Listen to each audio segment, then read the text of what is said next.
Baik, kita lanjutkan ke bagian terakhir dari materi kita tentang fungsi dan kinetik enzim. Dari persamaan Michaelis-Menten, bisa kita lihat bahwa persamaan ini tidak bisa mendefinisikan tentang Vmax dengan baik. Kenapa begitu? Karena bisa kita lihat dari persamaan, laju reaksi pada konsentrasi substrat yang sudah sangat jenuh, tidak ada kondisi yang bisa kita plotkan pada grafik untuk menentukan Vmax. Karena persamaan yang terbentuk itu adalah dalam bentuk grafik yang membentuk kurva. Maka di sini para ahli menurunkan persamaan dari Michaelis-Menten menjadi suatu persamaan garis lurus.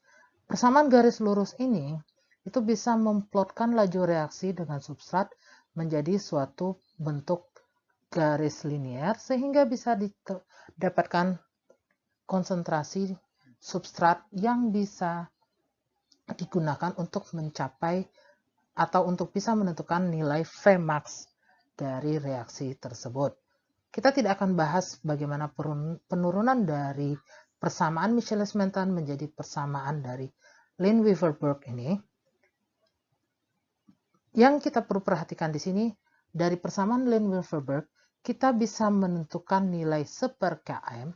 Hal yang sama dengan persamaan Michaelis-Menten, kita juga sudah bisa menghitung nilai km, tapi bisa kita lihat di sini, nilai km pada persamaan Lineweaver-Burk itu dalam bentuk kebalikannya, yaitu dalam bentuk min 1/km, dan posisinya itu selalu berada pada nilai negatif. Sedangkan Vmax itu ditentukan dalam bentuk 1/Vmax karena kita memplotkan persamaan Lineweaver-Burk sebagai fungsi dari 1/konsentrasi konsentrasi substrat versus 1/laju reaksi tersebut. Slope, karena dia merupakan suatu persamaan garis lurus, maka nilai slope itu sendiri merupakan nilai dari Km dibagi dengan Vmax. Jadi, persamaan Lineweaver-Burk merupakan fungsi dari 1/V0 yang nilainya sama dengan perkalian dari konsentrasi pada laju reaksi setengah Vmax atau Km dibagi dengan nilai Vmax dikali dengan konsentrasi 1/konsentrasi substrat dan ditambah dengan nilai 1/Vmax. Perubahan dari persamaan Michaelis-Menten menjadi persamaan double reciprocal atau kebalikan plot dari Michaelis-Menten yang kita sebut sebagai persamaan Lineweaver-Burk itu bisa kita lihat rangkumannya pada slide ini. Awalnya pada persamaan Michaelis-Menten, kita merumuskan laju reaksi awal sebagai perkalian dari Vmax dikali dengan konsentrasi substrat dan dibagi dengan nilai Km yang ditambah dengan konsentrasi substrat. Persamaan ini diturunkan sedemikian rupa menjadi kebalikan dari laju reaksi tersebut, sehingga kita bisa mendapatkan persamaan Lineweaver-Burk dan plot Lineweaver-Burk. Pada persamaan Lineweaver-Burk, kita merumuskan laju reaksi sebagai nilai 1/V0 yang nilainya itu sama dengan nilai Km dibagi dengan Vmax yang dikali dengan konsentrasi substrat dan ditambah dengan 1/, nilai Vmax. Persamaan Lineweaver-Burk bisa diplotkan menjadi suatu persamaan garis lurus sehingga kita bisa mendapatkan nilai Km sebagai 1/, dari min nilai Km, dan Vmax yang sebelumnya pada Michaelis-Menten tidak bisa kita tentukan karena persamaannya membentuk suatu kurva yang tidak batas, maka kita bisa mendapatkan nilai Vmax sebagai nilai 1/Vmax. Pada plot Lineweaver-Burk, kita memperoleh nilai Vmax atau lebih tepatnya lagi 1/Vmax itu pada konsentrasi substrat dengan nilai 1/konsentrasi substrat pada posisi 0.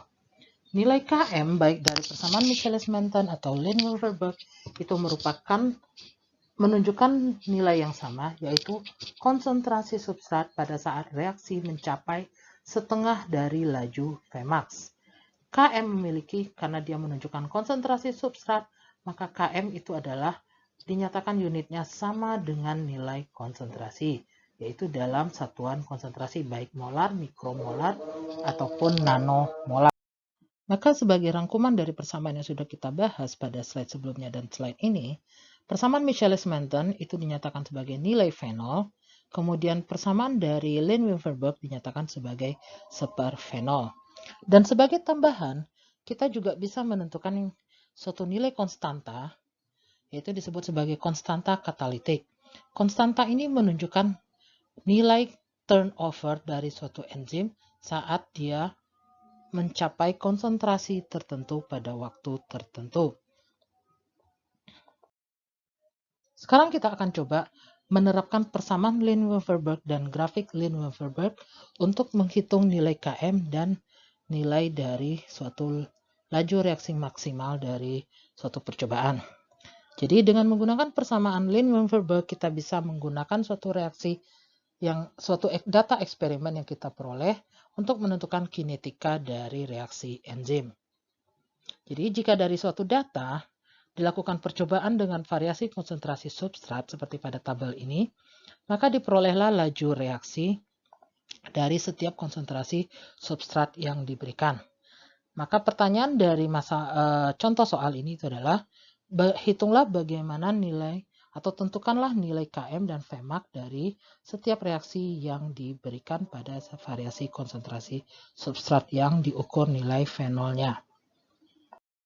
Maka untuk menentukan nilai Km dan Vmax, kita harus mengubah nilai substrat dan nilai fenol menjadi nilai kebalikannya atau nilai seperfenol dan seperkonsentrasi substrat.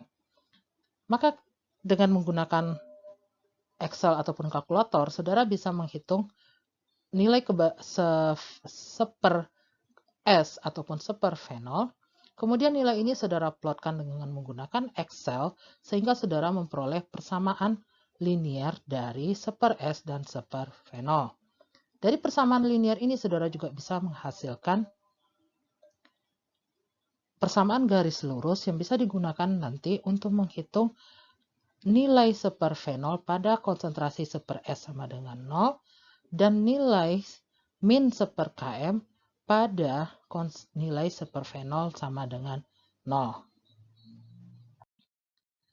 Maka dengan memasukkan nilai seper S sama dengan 0, maka kita akan bisa ke dalam persamaan garis lurus ini, kita bisa memperoleh nilai seperfenol. Kemudian dengan memasukkan nilai seperfenol 0 atau nilai X-nya itu adalah 0, maka kita bisa memperoleh nilai seper Km kita sebesar min 133 dan nilai seperfenol kita itu adalah sebesar 0,33. Maka dengan mudah kita bisa menghitung nilai Km dan juga nilai Vmax dengan menggunakan persamaan dari Lin-Weaverberg. Maka dengan memasukkan nilai yang kita peroleh ini, kita gunakan ke dalam persamaan Lin-Weaverberg, kita perolehlah nilai Km sebesar 0,75 mikromolar dan nilai Vmax sebesar 3 milimolar per second. Ingat, untuk mendapatkan nilai 0,33 atau di sini halnya itu adalah nilai seper Vmax, kita menggunakan persamaan garis lurus yang kita hasilkan dari grafik yang kita buat sebelumnya. Hal yang sama juga, untuk mendapatkan nilai Km, kita harus mencari nilai min seper Km terlebih dahulu. Untuk mencari min seper Km, kita gunakan juga persamaan garis lurus dengan mengasumsikan nilai min seper Km itu sebagai nilai X, maka kita asumsikan Y sebagai 0. Kemudian nilai seperfenol atau seper Vmax kita asumsikan nilai seper S-nya itu adalah 0. Atau dalam hal ini itu adalah nilai X-nya. Maka selanjutnya bisa mencoba mengerjakan soal latihan ini sebagai tugas saudara bersama juga dengan soal latihan yang sudah diberikan sebelumnya.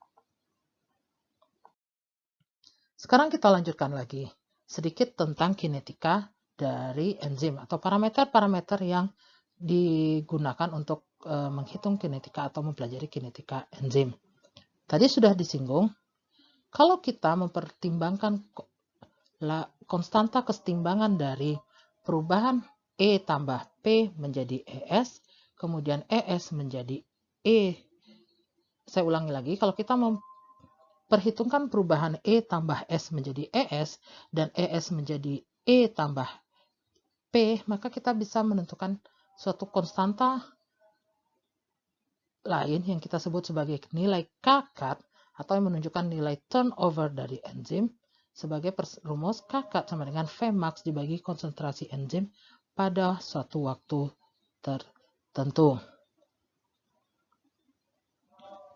Nilai Kkat dibagi dengan nilai Km itu adalah menunjukkan efisiensi katalitik.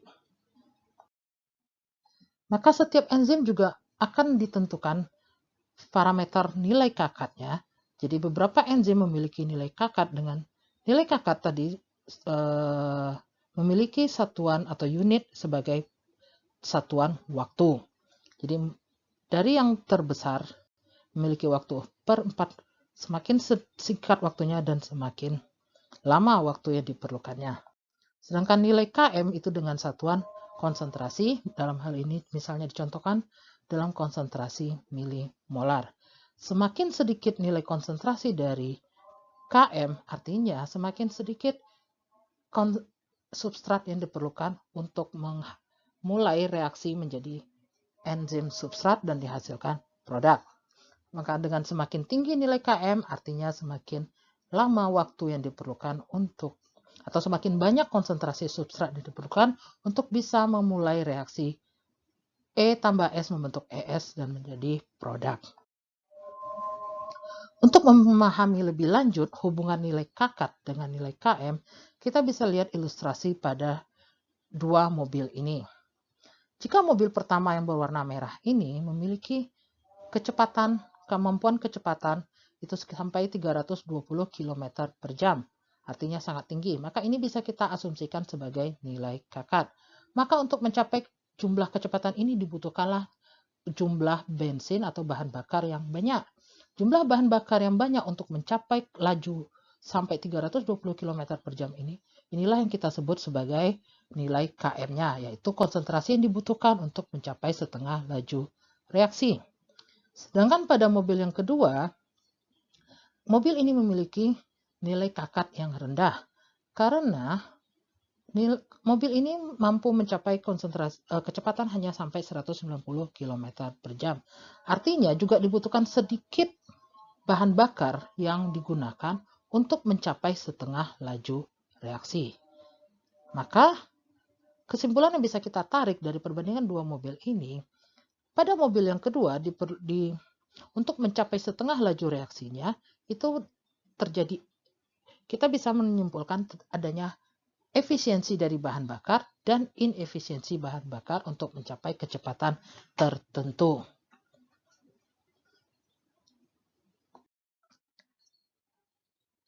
Sekarang perbandingan yang lebih jelas untuk masing-masing enzim dengan nilai Kkat dan nilai Km-nya.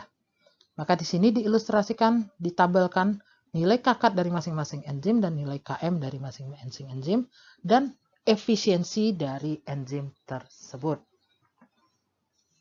Atau perbandingan nilai Kkat dengan nilai Km. Terakhir kita masuk dengan pengaturan dari enzim melalui beberapa metode pengaturan. Secara umum, pengaturan dari enzim diatur melalui regulasi yang berbeda-beda.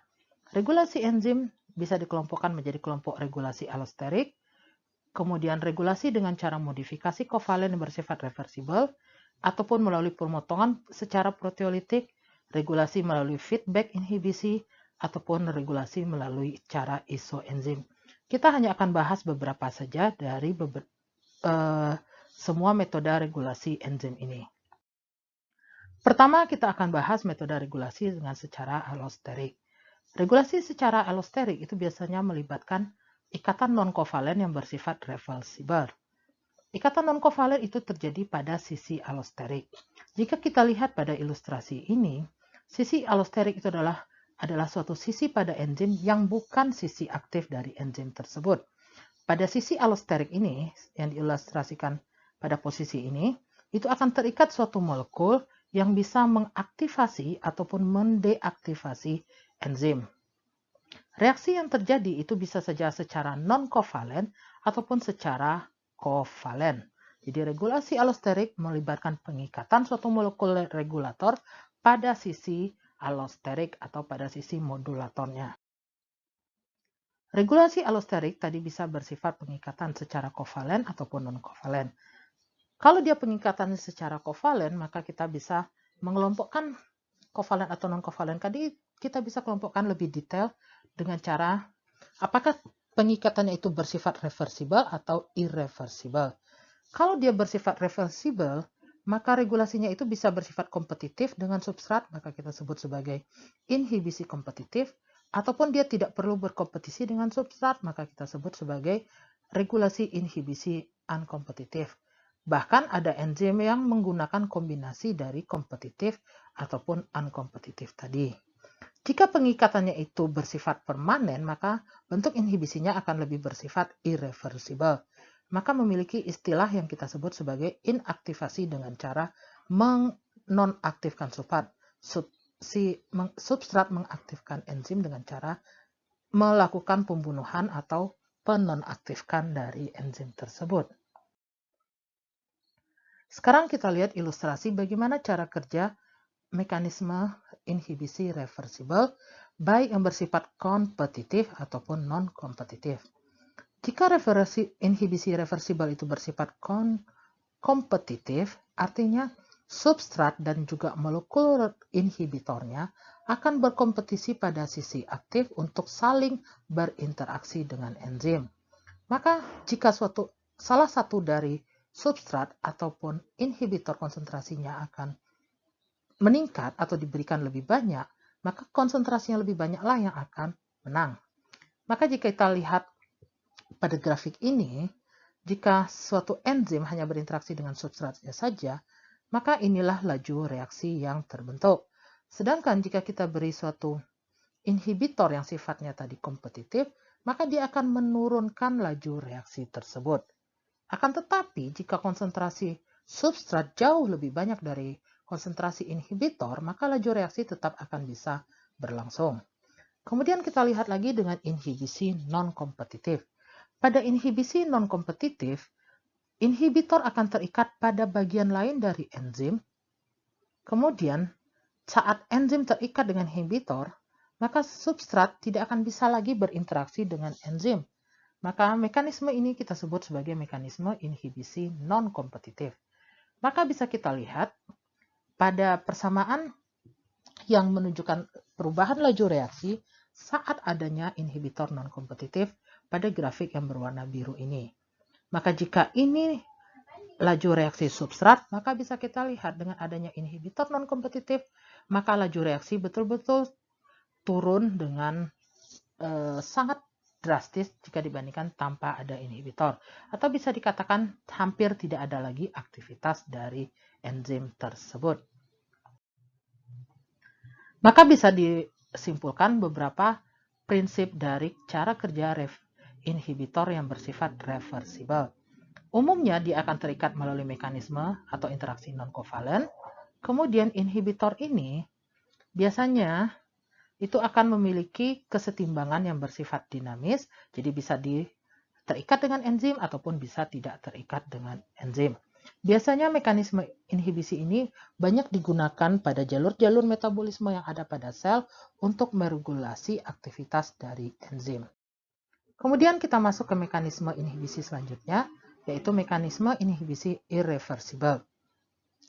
Mekanisme irreversibel ini itu biasanya dilakukan oleh suatu molekul yang memiliki struktur hampir sama dengan struktur substrat. Molekul yang memiliki struktur yang mirip dengan substrat itu akan mengikat pada sisi aktif enzim dan kemudian akan menonaktifkan enzim tersebut. Kita lihat pada contoh molekul ini. Enzim asetilkolin esterase, substratnya itu adalah asetilkolin, maka inhibitornya DIPF atau diisoprofil fosfofluoridat yang memiliki struktur hampir sama dengan asetilkolin akan terikat pada sisi aktif, khususnya mengikat dengan asam amino serin. Saat inhibitor terikat dengan sisi aktif dari asetilkolin esterase, maka enzim tersebut otomatis akan menjadi tidak aktif lagi dan tidak bisa merubah substrat aslinya, yaitu asetilkolin. Mekanisme irreversibel ini lebih sering disebut sebagai mekanisme suicide atau untuk membunuh si enzim itu sendiri. Mekanisme ini paling banyak digunakan untuk cara kerja obat-obatan yang terkait dengan penyakit-penyakit tertentu. Misalnya saja pada penyakit Parkinson digunakan suatu senyawa yang disebut sebagai diafrenil untuk menghambat enzim monoamin oksidase yang terkait dengan penyakit Parkinson tersebut. Ini adalah rangkuman tentang bagaimana prinsip dan cara kerja dari mekanisme inhibitor yang bersifat suicide tadi.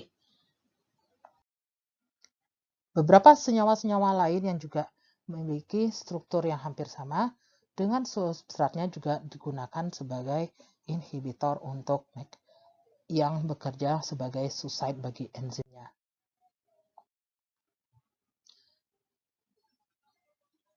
Maka bisa dirangkum bahwa enzim diregulasi dengan berbagai cara. Paling banyak itu adalah dengan melakukan pengikatan pada sisi allosterik, kemudian bisa juga melalui pengikatan pada sisi aktif tersebut. Kemudian regulasi enzim juga melibatkan modifikasi kovalen dari struktur sisi aktif enzim ataupun sisi allosterik enzim tersebut. Pada sisi enzim memiliki sisi allosterik biasanya juga akan mengalami perubahan struktur untuk mengakomodasi bentuk-bentuk dari modulator substrat ataupun inhibitor yang tersedia sehingga bisa mengatur cara kerja enzim.